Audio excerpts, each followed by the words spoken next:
V.I. Lenin, The Defeat of Russia and the Revolutionary Crisis, written in the second half of September 1915, first published in Pravda number 260, November 7, 1928.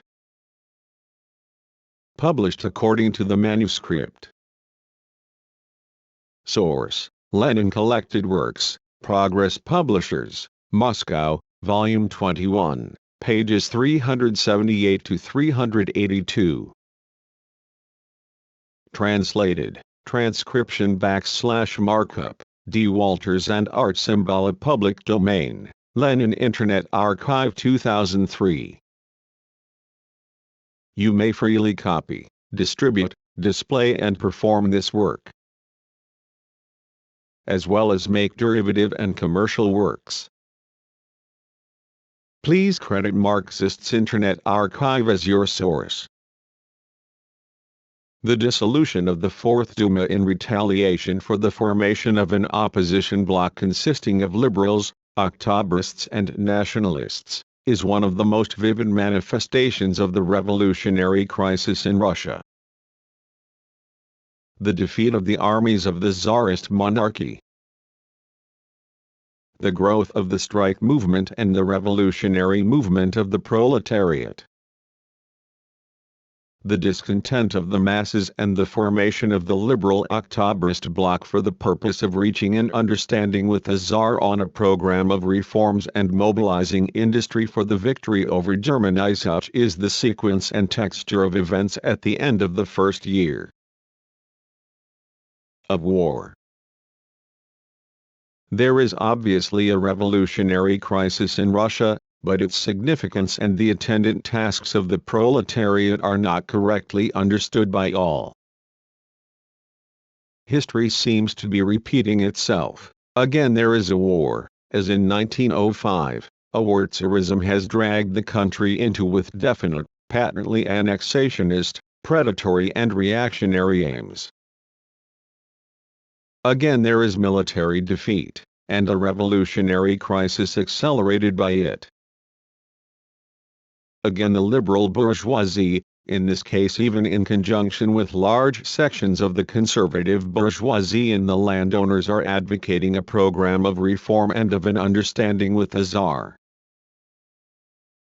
The situation is almost like that in the summer of 1905, prior to the Bulgarian Duma, or in the summer of 1900, after the dissolution of the First Duma. There is, however, actually a vast difference, viz., that this war has involved all Europe, all the most advanced countries with mass and powerful socialist movements. The imperialist war has linked up the Russian revolutionary crisis, which stems from a bourgeois democratic revolution, with the growing crisis of the proletarian socialist revolution in the West. This link is so direct that no individual solution of revolutionary problems is possible in any single country. The Russian bourgeois democratic revolution is now not only a prologue to, but an indivisible and integral part of, the socialist revolution in the West. In 1905, it was the proletariat's task to consummate the bourgeois revolution in Russia so as to kindle the proletarian revolution in the West. In 1915, the second part of this task has acquired an urgency that puts it on a level with the first part. A new political division has arisen in Russia on the basis of new, higher, more developed and more complex international relations. This new division is between the chauvinist revolutionaries, who desire revolution so as to defeat Germany, and the proletarian internationalist revolutionaries, who desire a revolution in Russia for the sake of the proletarian revolution in the West, and simultaneously with that revolution. This new division is, in essence, one between the urban and the rural petty bourgeoisie in Russia, and the socialist proletariat. The new division must be clearly understood, for the impending revolution makes it the prime duty of a Marxist, that is, of any class-conscious socialist, to realize the position of the various classes, and to interpret general differences over tactics and principles as differences in the positions of the various classes. There is nothing more puerile, contemptible and harmful, than the idea current among revolutionary Philistines, namely, that differences should be forgotten in view of the immediate common aim in the approaching revolution. People whom the experience of the 1905-14 decade has not taught the folly of this idea are hopeless from the revolutionary standpoint. Those who confine themselves, at this stage, to revolutionary exclamations, without analyzing which classes have proved their ability to adopt, and have indeed adopted, a definite revolutionary program, do not really differ from revolutionaries like Krastaliev, Aladian and Alexinski. We have before us the clear-cut stand of the monarchy and the feudal-minded landowners, no surrender of Russia to the liberal bourgeoisie. Better an understanding with the German monarchy. Equally clear is the liberal bourgeoisie's stand: exploit the defeat and the mounting revolution in order to wrest concessions from a frightened monarchy and compel it to share power with the bourgeoisie. Just as clear, too, is the stand of the revolutionary proletariat, which is striving to consummate the revolution by exploiting the vacillation and embarrassment of the government and the bourgeoisie. The petty bourgeoisie, however, i.e. the vast mass of the barely awakening population of Russia, is groping blindly in the wake of the bourgeoisie, a captive to nationalist prejudices, on the one hand, prodded into the revolution by the unparalleled horror and misery of war, the high cost of living, impoverishment, ruin and starvation. But on the other hand, glancing backward at every step towards the idea of defense of the fatherland, towards the idea of Russia's state integrity, or towards the idea of small peasant prosperity, to be achieved through a victory over Tsarism and over Germany, but without a victory over capitalism. This vacillation of the petty bourgeois, of the small peasant, is no accident, but the inevitable outcome of his economic position. It is foolish to shut one's eyes to this bitter but profound truth.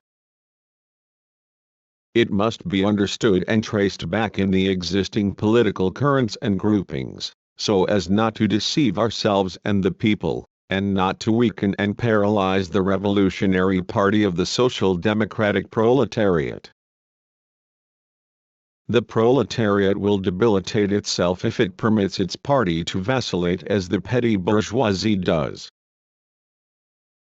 The proletariat will accomplish its task only if it is able to march unfalteringly towards its great goal, pushing the petty bourgeoisie forward, letting the latter learn from its mistakes when it wavers to the right, and utilizing all the petty bourgeoisie's forces to the utmost when life compels it to move to the left. The Trudovics, the SRS, and the Organizing Committee's liquidationist supporters, these are the political trends in Russia which have taken shape during the past decade, have proved their links with the various groups, elements and strata in the petty bourgeoisie, and shown vacillation from extreme revolutionism inward, to an alliance with the chauvinist popular socialists, or with Nash Zarya, indeed. On September 3, 1915, for instance, the 5 secretaries of the Organizing Committee abroad issued a manifesto on the tasks of the proletariat, which said not a word about opportunism and social chauvinism, but called for a revolt in the rear of the German army, this after a whole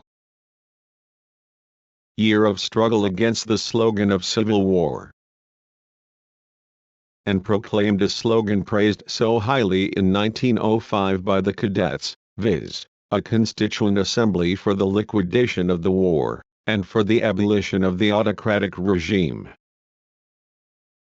People who have failed to understand the need for a cleavage between the party of the proletariat and these petty bourgeois trends so that the revolution may be successful, have assumed the name of Social Democrats in vain. No, in the face of the revolutionary crisis in Russia, which is being accelerated by defeat, and this is what the motley opponents of defeatism are afraid to admit, it will be the proletariat's duty to carry on the struggle against opportunism and chauvinism, or otherwise it will be impossible. To develop the revolutionary consciousness of the masses, and to assist their movement by means of straightforward revolutionary slogans. Not a constituent assembly, but the overthrow of the monarchy, a republic, the confiscation of landed estates, and an 8-hour day will, as hitherto, heed the slogans of the social democratic proletariat, the slogans of our party. In direct connection with this, and to make it possible really to single out the socialist tasks and contrast them with the tasks of bourgeois chauvinism, including the Plekhanov and the Kautsky brands, in all its propaganda and agitation, and in all working-class action, our party will preserve the slogan of transform the imperialist war into a civil war, that is, the slogan of the socialist revolution in the West. The lessons of the war are compelling even our opponents to recognize and practice both the stand of defeatism, and the necessity of issuing, at first as a spirited phrase in a manifesto, but later more seriously and thoughtfully, the slogan of a revolt in the rear of the German militarists, in other words, the slogan of a civil war. The lessons of the war, it appears, are knocking into their heads that which we have been insisting on since the very outset of the war. The defeat of Russia has proved the lesser evil, for it has tremendously enhanced the revolutionary crisis and has aroused millions, tens and hundreds of millions. Moreover, in conditions of an imperialist war, a revolutionary crisis in Russia could not but lead people's thoughts to the only salvation for the people, the idea of a revolt in the rear of the German army, that is, the idea of a civil war in all the belligerent countries.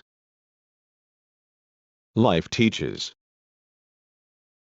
Life is advancing, through the defeat of Russia, towards a revolution in Russia and, through that revolution and in connection with it, towards a civil war in Europe. Life has taken this direction. And, drawing fresh strength from these lessons of life, which have justified its position, the party of the revolutionary proletariat of Russia will, with ever greater energy, follow the path it has chosen. Notes this refers to the period of the Stolypin reaction ushered in by the coup d'état of June 3. On June 3, 1907, the Tsar issued a manifesto dissolving the Second Duma and modifying the electoral law. The new law considerably increased the Duma representation of the landowners and of the trade and industrial bourgeoisie, and greatly reduced the number of peasants and workers' representatives, which was small enough as it was. This was a gross violation of the Manifesto of October 17, 1905, and the Fundamental Law of 1908, by which no laws could be passed by the government without approval by the Duma. The Third Duma, which was elected on the basis of this law and convened on November 1, 1907, was a Black Hundred Octoberist Duma. Backward Forward Works Index Volume 21 Collected Works LIA Index